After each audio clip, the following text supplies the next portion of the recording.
Namaskar and welcome to this edition of Market Mantra, the program in which we give you a complete update on the economic news of the day. And friends, today we shall also be taking calls from you on any queries that you may have on economic, business and stock market news. But please do remember that we do not address company-specific queries. Well, you may call us on the numbers 2331-4444 and 2342-1050. And if you're calling us from outside Delhi, please do not forget to add 011 as a prefix to these numbers. Well, I'm your hostess, Lalema Aneja Dang, and with me is my co-anchor in Hindi, Manoj Pathak. नमस्कार, market मंत्र के ताजा अंक में आपका स्वागत है। आधे घंटे के इस कार्यक्रम में हमेशा की तरह हम देश और दुनिया की चुनी हुई कारोबारी, आर्थिक और शेयर बाजार से संबंधित ताजा खबरों को लेकर हाजिर हैं। आज सोमवार है और आज के दिन हमारे कार्यक्रम में आप हो सकते हैं सम्मिलित, पूछ सकते हैं हमसे कोई भी सवाल अर्थनीति, कारोबार या शेयर बाजार से जुड़ा हुआ। बस ये ख्याल रखिएगा कि हम किसी खास कंपनी या शेयर के बारे में जानकारी आपको नहीं दे सकते हैं। हमसे सवाल पूछने के लिए डायल कीजिए 23314444 या फिर 23421050। यदि आप दिल्ली से बाहर के श्रोता हैं तो आपको एसटीडी कोड 011 भी डायल करना चाहिए। हमारे साथ खबरों पर चर्चा और आपके सवालों का जवाब देने के लिए हमारे साथ आमंत्रित हैं देश के जाने माने वरिष्ठ आर्थिक पत्रकार शिशिर सिन्हा। शिशिर जी, कार्यक्रम में आपका स्वागत है। धन्यवाद। आइए शुरुआत करते हैं अंग्रेजी में हेडलाइन से, जिसे लेकर मौजूद हैं लालिमा Aneja dang. Thank you, Manoj. Here's the headlines first. Key domestic indices end in red. Sensex closes at 71,731. Nifty settles at 21,772. And Brent crude is trading at $76.85 per barrel in the global crude market. घरेलू share बाजार में बिकवाली तेज, प्रमुख सूचकांक घाटे के साथ हुए बंद। सेंसेक्स 71,731 पर बंद हुआ, निफ्टी 21,772 दर्ज हुआ। और अंतर्राष्ट्रीय बाजारों में ब्रेंट कच्चे तेल की कीमत $76.85 प्रति बैरल के आसपास पहुंचे।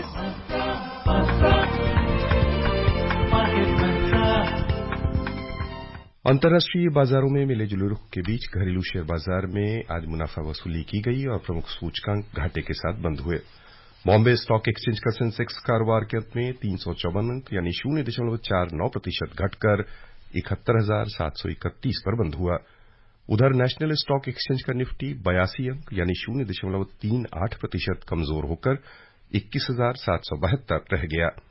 विस्तृत बाजारों पर ध्यान दें तो वहां मिला जुला रुख था। बीएसई मिड कैप इंडेक्स 0.02% ऊपर उठकर बंद हुआ, जबकि स्मॉल कैप इंडेक्स में 0.23% की गिरावट हुई।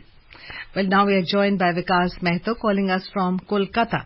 Yes, Vikas ji, welcome to Market Mantra. Please ask a question. जी नमस्ते मार्केट। नमस्कार जी। जी जी। तो रिटेल इन्वेस्टर हूँ।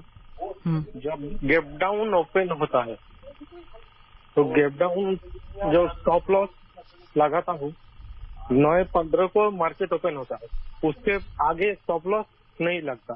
तो इस तरह से जो लोग बेचता है 9 के बाद इसको प्रोमोटर एंट्री करता है, तो हम जैसे रिटेलर भी है इस तरह से बेच नहीं सकते। 9:15 के आगे स्टॉप लॉस नहीं लगा सकते। आपने जो सवाल किया कि क्या 9:15 के बाद आप स्टॉप लॉस नहीं लगा सकते, ये एक विषय है जो थोड़ा तकनीकी है। इस पर अभी बहुत ज्यादा जानकारी मैं देने की स्थिति में नहीं हूं। आगे अगले सोमवार को जब आपसे मुलाकात होगी तब मैं आपको दे पाऊंगा। All right, Shishri, we just talked about the detailed stocks and how red is this red today. Sensex closed at 71,731. It's been hovering around 71, 72 for quite a while. These are minor corrections, I guess. These are minor corrections. Nothing much because, to nothing much to worry because see, the budget has nothing for the market. So market was also not expecting any big from the budget at this moment, because they were very clear that it's an interim budget, and all kind of announcement will take place only when the full budget will be presented, and that will be in the month of July. So they have a long demand list from the capital gain tax to STT and also from corporate taxations also, but they are slightly disappointed with one announcement, that was the not extension of deadline for setting up of a manufacturing unit for new taxation system, which is concessional tax system at 15%. So they were expecting that date will be extended for one more year or something like that, because the COVID disturbed the entire process. But it has not happened. That's the only point where they were disappointed, but they are very happy with the fiscal roadmap and the fiscal deficit target, which is 5.1%. So if you see 23-24, 5.8%. Now we are talking about 5.1%, which is 70 basis point lower than 23-24. And in the 25-26, our target is 4.5%. So it's a glide path which we are following, and that is one thing which is really positive for the market. हमारे साथ कुछ श्रोता phone line पर हैं। पहले हम आपको रुपए की जानकारी देते हैं, उसके बाद आपसे बातचीत करेंगे। अंतर बैंकिंग विदेशी मुद्रा बाजार में रुपया $1 की तुलना में 83 रुपए 6 पैसे पर बंद हुआ। दुनिया की 6 प्रमुख मुद्राओं की तुलना में डॉलर की स्थिति दर्शाने वाला सूचकांक अंतर्दिवसीय कारोबार में 104.28 पर समाचार तैयार किए जाने तक चल रहा था। हमारे साथ बेंगलुरु से लाइन पर हैं श्रीकांत। श्रीकांत जी, बहुत बहुत स्वागत। सवाल पूछें। नमस्कार जी। बहुत जी नमस्ते। नमस्कार। एक सवाल मेरा ये है भाई साहब जी, कि आज के 2 साल पहले 24 फरवरी को जब रशिया और यूक्रेन का जी कांड हुआ था, उसके बाद उस समय $78 क्रूड का दाम था, वो बढ़ करके $140 हो गया। फिर आकर के जब 110 पे सेटल हुआ तो भारतीय सरकार ने अपने यहाँ पेट्रोल का दाम $100 के आसपास तय कर दिया। उस समय जिस समय $78 था, उस समय आपके डॉलर की वैल्यू जो थी वो भी 78 रुपये थी। आज के दिन डॉलर की वैल्यू जो 83 रुपये है, लेकिन हमारे देश में और क्रूड आज के दिन 80 के आसपास है, फिर भी $100 के आसपास हमको पेट्रोल मिलता है, जबकि 2 साल के अंदर रिफाइनरीज के अंदर उसको साफ करने का कोई दाम नहीं बढ़ा है। तो हम ये जानना चाहते हैं कि ये डिफरेंस आज भी क्यों कायम है। ओके श्रीकांत जी, सबसे पहली चीज एक स्पष्ट यहाँ पे करना जरूरी है कि पेट्रोल और डीजल के दाम सरकार तय नहीं करती है। पेट्रोल और डीजल के दाम तय करने की जिम्मेदारी तेल मार्केटिंग कंपनियों पे है, जिसको हम लोग इंडियन ऑयल, भारत पेट्रोलियम और हिंदुस्तान पेट्रोलियम के नाम से जानते हैं। दूसरी बात, आपने जो कहा कि कच्चे तेल का भाव कम हुआ, देखिए हमारे देश में जो पेट्रोल डीजल का भाव है ना, वो इंपोर्ट पैरिटी प्राइसिंग मैकेनिज्म पे चलता है। इंपोर्ट पैरिटी प्राइसिंग मैकेनिज्म का मतलब क्या है कि अंतर्राष्ट्रीय बाजार में पेट्रोल डीजल की कीमत क्या है, ना कि कच्चे तेल की कीमत, और वो यदि यहां पर आयात किया जाए तो उसकी कीमत कितनी होगी, उस आधार पर कीमत तय होती है घरेलू बाजार में। ये एक व्यवस्था है जो हमारे यहां चली आ रही है। अब आपका बिल्कुल ये तर्क सही है कि कच्चे तेल के भाव कम हुए हैं, तो जाहिर सी बात है लोगों की उम्मीदें होती हैं, लेकिन आपको ये भी ध्यान में रखना चाहिए कि बहुत सारे सौदे जो होते हैं वो एक लंबे समय के सौदे होते हैं, और जब लंबे समय के सौदे किए जाते हैं, आज आप देख रहे हैं कि अगर कच्चे तेल का भाव 81 पे या $82 प्रति बैरल पे आ गया, तो आपको ये भी देखना है कि अंतर्राष्ट्रीय बाजार में पेट्रोल और डीजल के भाव में किस तरह का बदलाव हुआ है, और फिर जाकर के आप उस स्थिति पर आ सकते हैं कि आपको उसका कितना फायदा हुआ है या फायदा नहीं पहुंचा है। तो मुझे लगता है कि कुछ जानकारी अतिरिक्त आपको जुटानी होगी, तभी आप किसी नतीजे पर पहुंच सकते हैं। हाँ, ये बात सही है कि जब तेल के दाम घटते हैं तो लोगों की उम्मीदें बढ़ जाती हैं, और उम्मीद हमेशा शायद एक अच्छे खबर दे, हम लोग भी यही उम्मीद करते हैं। We are now joined by Devanjan calling us from Kolkata. Yes, Devanjan, please ask a question. Yeah. EV sector, rail sector, defence sector और टायर सेक्टर में मेरा इन्वेस्टमेंट है लॉन्ग टर्म के लिए। अभी एवरेज करना ठीक रहेगा या प्रॉफिट बुकिंग कर लो? देखिए, ईवी सेक्टर में स्थिति थोड़ी सी अच्छी बनती हुई दिख रही है क्योंकि सरकार की प्राथमिकता में वो शामिल है, तो उम्मीद करनी चाहिए कि ईवी सेक्टर अच्छा करेगा। लेकिन आपको ये भी ध्यान रखना है कि कंपनियां जो हैं, जो ऑटोमोबाइल सेक्टर में हैं, वो फोसिल फ्यूल वाली भी गाड़ियां बना रही हैं और ईवी की गाड़ियां बना रही हैं। तो इसीलिए ईवी सेक्टर का आपका दो हिस्सा है, एक जो कि ऑटोमोबाइल कंपनी है और दूसरा जो ईवी के कंपोनेंट्स बनाती हैं। उनके लिए मुझे लगता है कि भविष्य अच्छा है, वहां पर आप लंबे समय के लिए जो है, मध्यम से लंबे समय के लिए बने रह सकते हैं। बाकी जो दूसरे क्षेत्रों की बात करें, मुझे लगता है कि जहां कहीं भी आपको मुनाफा वसूली का मौका मिले, पीछे मत हटिएगा, क्योंकि आप अगर आप 10 रुपए पे 15 रुपए के मुनाफे में हैं या 12 रुपए के मुनाफे में हैं, थोड़ा थोड़ा मुनाफा कमा लीजिए, थोड़ा बचा करके रखिए, जो आगे चल करके मुनाफा वसूली में काम देगा। राइट। दिल्ली से हमारे साथ फोन लाइन पर है रंजीत जी, स्वागत है आपका, सवाल पूछिए। नमस्कार मार्केट मंत्रो। नमस्ते सर, मेरा सवाल ये है कि हम जिस ब्रोकर से शेयर खरीदते हैं, अगर वो ब्रोकर बंद हो जाए, जिस ऐप से खरीदते हैं वो ऐप बंद हो जाए, तो हम अपने शेयर को कहाँ से क्लेम करेंगे? ओके, रंजीत जी, ये बहुत ही महत्वपूर्ण मुद्दा है, क्योंकि आप जिस ब्रोकर या ब्रोकिंग ऐप के साथ ट्रांजैक्शन कर रहे हैं, उनका वो बंद हो जाए तो क्या होता है। देखिए, एक बात आपको ध्यान में रखना है कि आपका शेयर जो कि डीमेटेरियलाइज्ड फॉर्म में है, वो एनएसटीएल और सीडीएसएल की प्रॉपर्टी, ना कि उस ब्रोकर की प्रॉपर्टी है। तो ऐसी सूरत में जब कभी भी कोई ब्रोकिंग फर्म या कोई ब्रोकर की दुकान जो है बंद हो जाए या ब्रोकिंग फर्म बंद हो जाए, तो आपको चिंता करने की जरूरत नहीं है। वहां पर आपके लिए विकल्प जो है वो जरूर मिलेगा, और आपका जो ट्रांजैक्शन जिस ब्रोकर के थ्रू होता है, वो किसी और ब्रोकर के थ्रू आप कर सकते हैं, ये भी सुविधा दी जाएगी। आप देखिए, आप एक के बजाय 4 ब्रोकर के पास भी चले जाएं तो आपको कोई परेशानी की बात नहीं। और दूसरी बात, बिल्कुल इसको दिमाग में रखिए कि आपका शेयर ब्रोकर के पास नहीं है, ब्रोकर आपके लिए एक मध्यस्थ का काम कर रहा है स्टॉक एक्सचेंज और आपके बीच में, और वहां पर जो मूल शेयर है वो नेशनल सिक्योरिटीज डिपॉजिटरी लिमिटेड या फिर सेंट्रल डिपॉजिटरी सिक्योरिटी लिमिटेड, जिसको हम लोग सीडीएसएल के नाम से जानते हैं, उनके पास है। और आपका डीमैट अकाउंट एक्टिव है? आपका डीमैट अकाउंट आपका बंद नहीं होगा जब तक कि आप अपनी जो केवाईसी के मामले में या पैन के मामले में या कुछ और मामलों में, वहां पर आपके डीमैट अकाउंट की परेशानी हो सकती है, लेकिन आपके शेयर को लेकर के आपको चिंता करने की जरूरत नहीं है। Right. We're now joined by Atanu Saha, another regular caller, calling us from Kolkata. Well, our mics seem to have a preference for Kolkata today.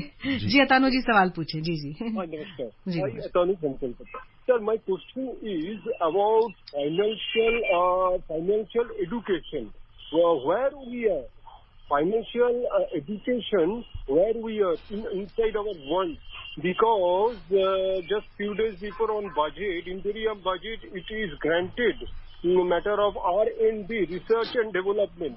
So what the scenario situation? Thank you, sir.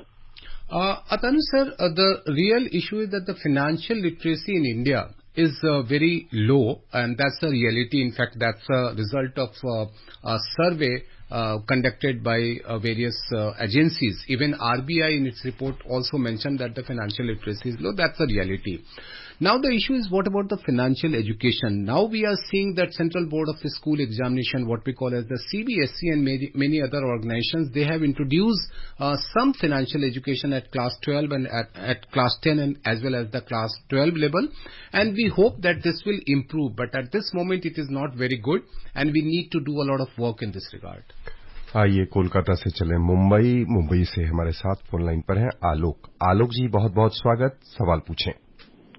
Good evening all. My question is कि NPS जिसमें ये pension scheme जो है, उसमें when a person apply, उसमें एक single tyre और 2 tyre option आते हैं, तो उसका मुझे एक्सप्लेनेशन चाहिए, what is it meant for. Okay, Alok ji, जो टीयर 1 और टीयर 2 की बात है, टीयर 1 आपके लिए क्या है कि वहां पर आप जब भी निवेश करते हैं, जब भी पैसा लगाते हैं, वो उसमें से एक हिस्सा आपको रिटायरमेंट के बाद ही आपको मिलेगा, यानी कि 60% आप निकालेंगे और 40% जो है वो आपका एनवीटी में जाएगा, और उस पैसे के ऊपर जो रिटर्न है वो एक्यूमुलेट होता रहेगा, जो भी इंटरेस्ट है जो फंड मैनेजर आपका इन्वेस्ट करते हैं, और वो वहां पर जो भी आपको टैक्स बेनिफिट है, जिसमें आप एनपीएस में 50,000 रुपए का अतिरिक्त जो टैक्स बेनिफिट मिलता है 1,50,000 के अलावा, वो बेनिफिट भी आप टीयर 1 से ले सकते हैं।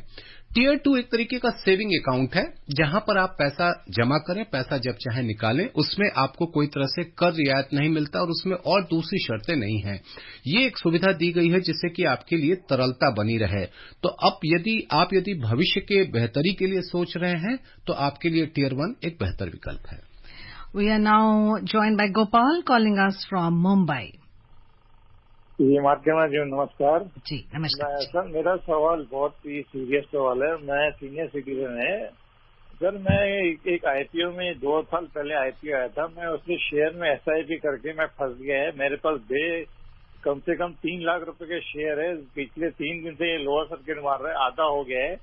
कंपनी का मैं नाम नहीं ले रहा हूँ, लेकिन मैं आपसे पूछ रहा हूँ कि मैं इसको निकालूं तो कैसे? अगर ये नहीं निकलेगा तो मैं तो कंगाल हो जाएगा। थोड़ा मेरे को बताएंगे कि मैं ये शेयर निकालूं तो कैसे निकालूं? लोअर सर्किट पे लोअर सर्किट जा रहा है, मैं करूँ तो क्या करूँ, कुछ समझ में नहीं आ रहा है। जी जी, ये आपकी चिंता बिल्कुल वाजिब है और मैं समझ पा रहा हूं आप जिस कंपनी के बारे में चर्चा कर रहे हैं उस कंपनी का नाम ना हम ले सकते हैं ना आप ले सकते हैं, और वहां पे बिल्कुल लोअर सर्किट लगता है तो आपके लिए परेशानी हो जाती। एक चीज का आप ध्यान रखिए कि जब बाजार खुलता है 9:15 बजे, इमीडिएटली उसी समय में यदि आप प्रेजेंट कर देते हैं, जो सेल का आपका ऑफर है वो दे देते हैं आपके ब्रोकर से, आप इस चीज में संपर्क में रहिए कि मार्केट खुलते ही फर्स्ट ऑर्डर वो प्लेस कर सके, क्योंकि बहुत जल्दी लोअर सर्किट लग जा रहा है।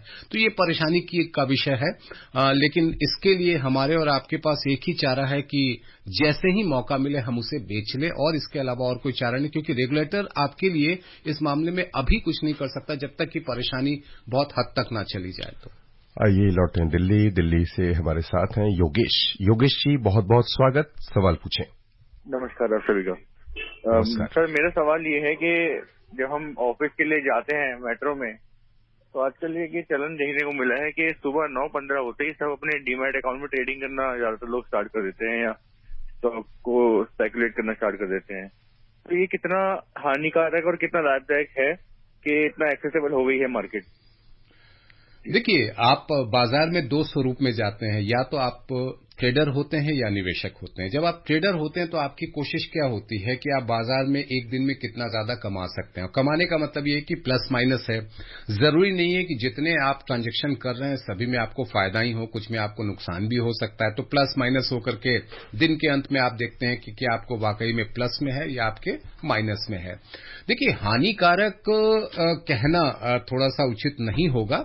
ये स्थिति एक तरीके से शेयर बाजार की बेहतरी के लिए भी कुछ हद तक सही है, लेकिन परेशानी क्या है कि जब हम भेड़ चाल में चलते हैं कि किसी ने कहा कि अमुक शेयर में पैसा लगा दो या अमुक शेयर में खेल लो, वहां पर नुकसान है।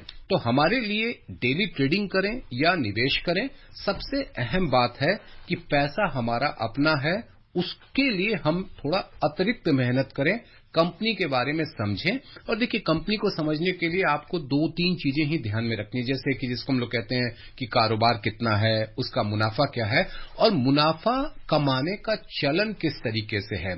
5 साल 7 साल का देखिए कि अगर अचानक देख रहे हैं कि मुनाफा बहुत ज्यादा किसी एक साल में बढ़ गया और दूसरे साल में फिर बहुत ज्यादा कम हो गया, ये कंपनी अच्छी नहीं है।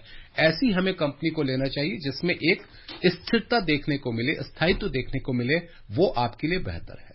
Well, it's the access and the digitization, I think, Shishir, which has made this possible, that today we have the largest number of demat accounts than ever before, and also Indian stocks have surpassed Hong Kong and become the 4th biggest in the world. We have Pankaj ji online. जी सवाल पूछे जी।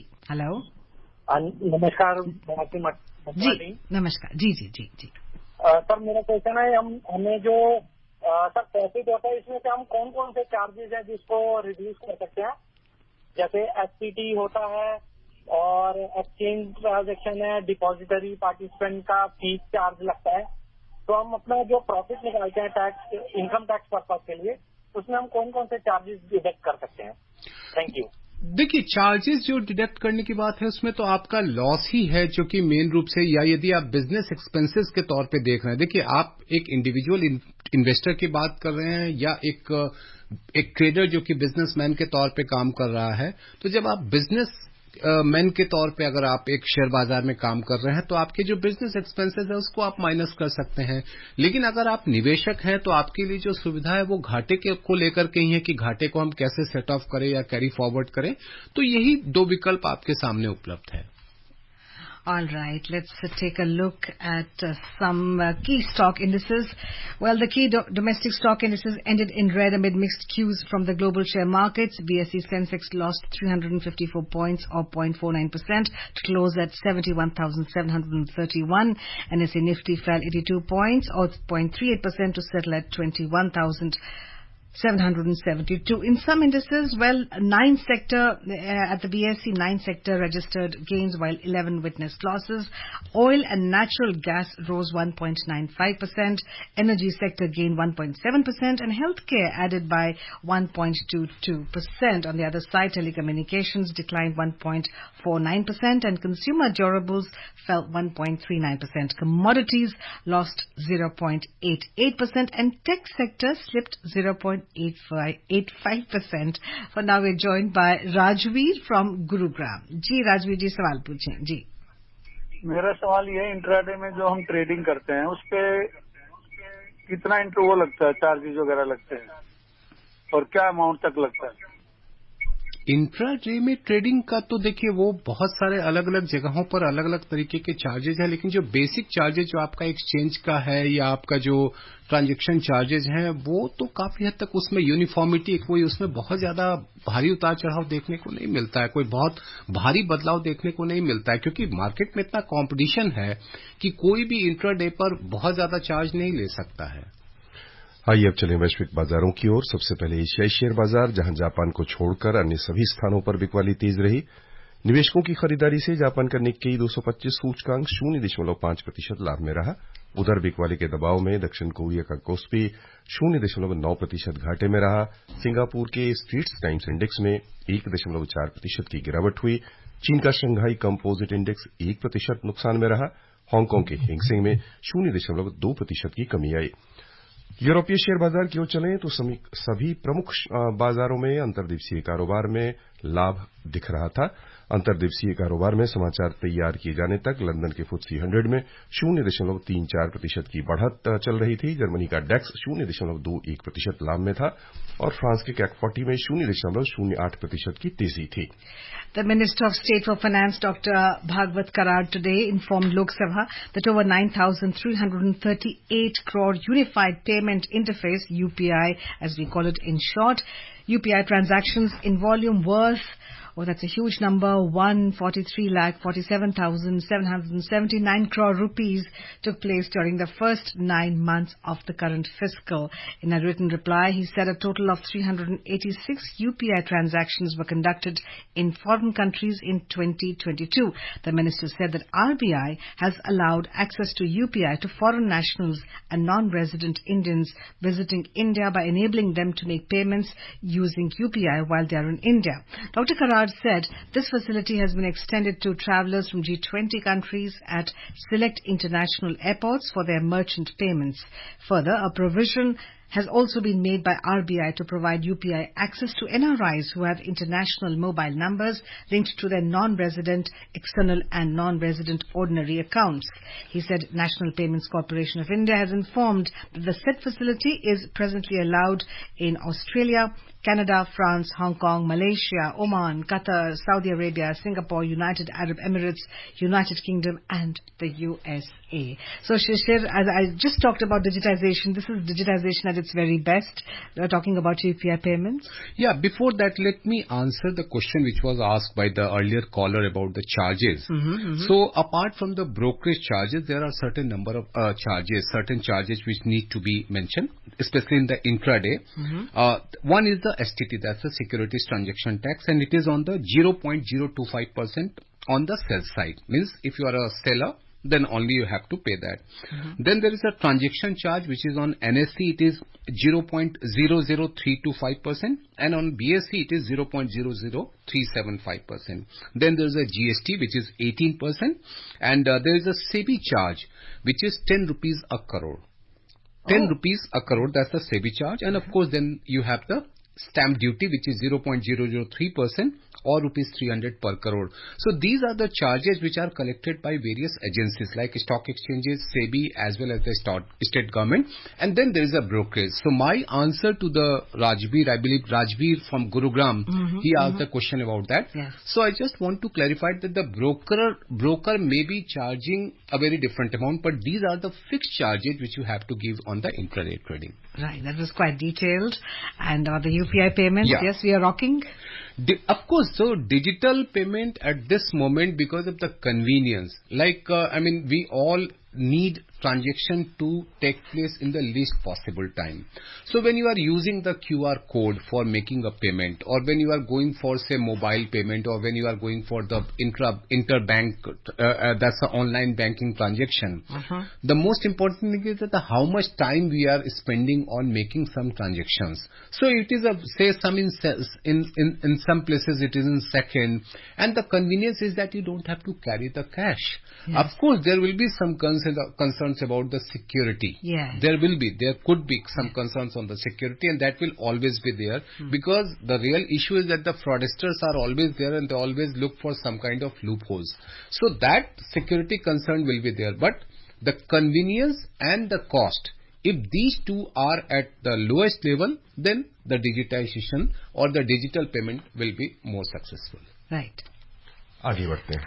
Look at the oil prices. While oil prices declined more than 0.5% today in intraday trade, Brent crude was trading at 0.62% lower at $76.85 per barrel, while U.S. West Texas Intermediate crude was also trading down 0.82% at $71.69 per barrel when reports last came in. आइए चलें सर्राफा बाजार. Multi commodity exchange में अप्रैल अनुबंध के लिए सोने का मूल्य समाचार तैयार किए जाने तक 210 रुपए घटकर 62,350 रुपए प्रति 10 ग्राम पर कारोबार कर रहा था. वहीं मार्च अनुबंध के लिए चांदी 350 रुपए घटकर 70,857 रुपए प्रति किलो के स्तर पर कारोबार कर रही थी. अंतर्राष्ट्रीय बाजारों में सोने का मूल्य कमजोर चल रहा था. ये $2,042.20 प्रति औंस के स्तर पर चल रहा था. उधर चांदी बढ़त के साथ $22.57 प्रति औंस पर कारोबार कर रही थी. और बस यही श्रोताओं की ओर से शिशिर जी हम आपको बहुत बहुत धन्यवाद देना चाहेंगे. नमस्कार, धन्यवाद. And friends, before we close, here's a reminder of the headlines. Key domestic indices end in red. Sensex closes at 71,731. Nifty settles at 21,772. And Brent crude is trading at $76.85 per barrel in the global crude market. Well, that's all we have for you in this edition of Market Mantra. This is myself, Lalema Aneja Dang, and my co-anchor Manoj Pathak signing off. Namaskar.